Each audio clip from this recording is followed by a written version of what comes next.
For personal writing notes that I need to remind myself because the topics are so diverse, with psychiatric terrorism being a title, and then the methodology attached to that being systematic dysfunction that gets arranged. It's complex. So to summarize it as a form of terrorism is accurate, and it doesn't need to be people that are international to be considered terrorists. When individuals are attacking a portion of the population that can't defend itself, being vulnerable, and in this particular case, it's children, disabled, elderly, people that have a civil vulnerability are targeted by this group that has targeted me since my injury. They've clearly shown that they're operating out of Monadnock Developmental Services, and Monadnock Developmental Services is currently being covered by Southern New Hampshire Housing Services. The timeline shows that when I was injured and a patient of a hospital, my blood parents were protected by the vendor for Monadnock Developmental Services, who was a person I had interacted with leading up to the injury and who was directly interacting with Roger, the person who stole the home with paperwork. So as this person from Peterborough, an owner of Robin Hill Farm named Tim Donovan, was the traumatic brain injury vendor or contractor for Monadnock Developmental Services office in Peterborough. So when I was injured and we were interacting leading up to the injury, it was about my extensive business development and how I was working to get my degree at Purdue Global, and that was going to be for registered dietitian that was tied to my extensive hands-on chef experience, and then moving forward with the current technology of media broadcasting for Farm to Fork Academy. The concept that I was working on that I shared with Tim Donovan, who proclaimed to be a recovered alcoholic, and this is where it gets dicey because I met this guy at an AA meeting. I was attending AA meetings, and it's supposed to be anonymous.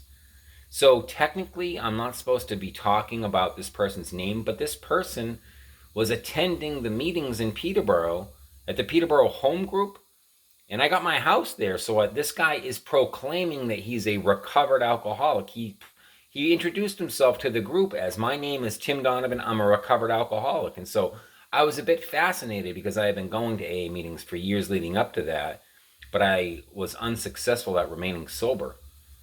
So with him proclaiming to be a recovered alcoholic, instant fascination, seemed like a real smart, intelligent, and friendly guy. So we began interacting, and I was developing residential renovation company, and that was tied on the construction end to my advanced education, which was tied to the concept of helping people see food differently. And this is what I explained to Tim as the recovered alcoholic.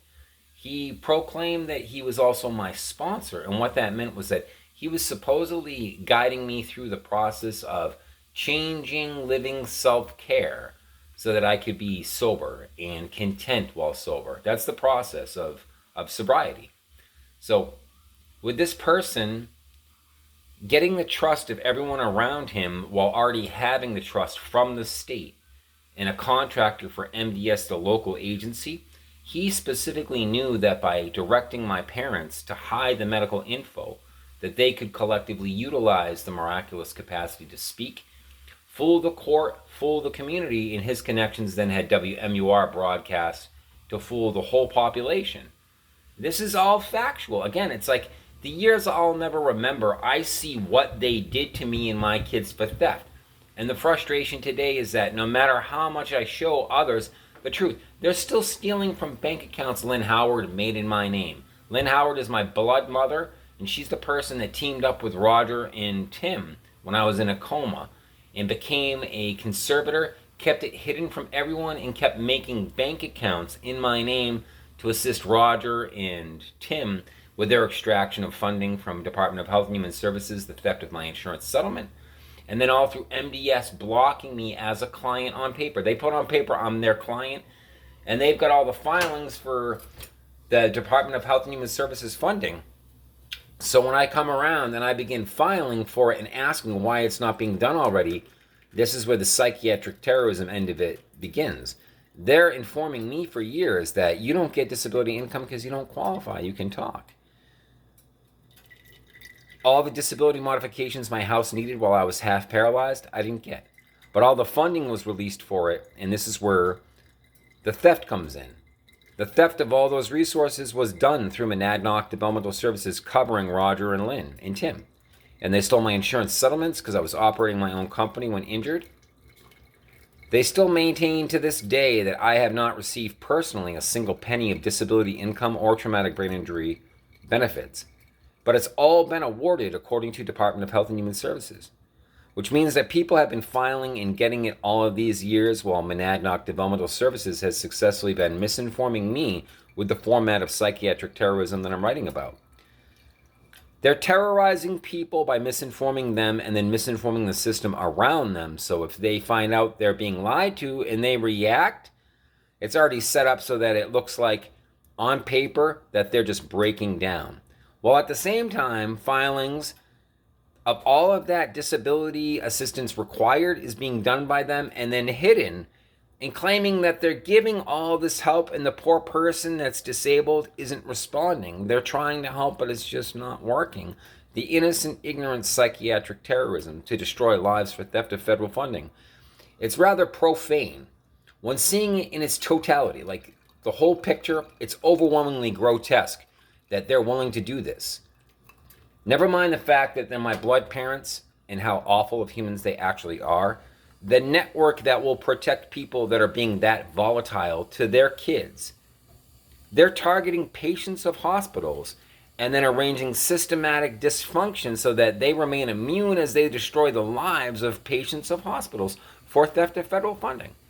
This being my blood parents showing this is what is being done. The reason why they've gotten this far, a decade-long Roger, Lynn, and Tim immune, is because of the network through MDS that protects that type of human being that's willing to be that horrific for theft of federal funding. And that's why it needs public attention. Because this network that protects people like Roger, Lynn, and Tim, they're the tax-funded and trusted that are interacting with us that we all believe. And that's why those three types of psychopaths can get away with this type of multi-million-dollar assault on a person publicly. They're still doing it publicly.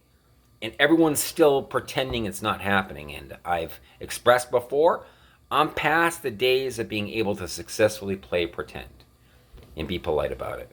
This is inhumane treatment of disabled people for theft of federal funding, and it came at the cost of my daughter's life, half of the health of my body, and my home. So if I'm being told that I have to be polite to people that are treating me inhumane, I don't know.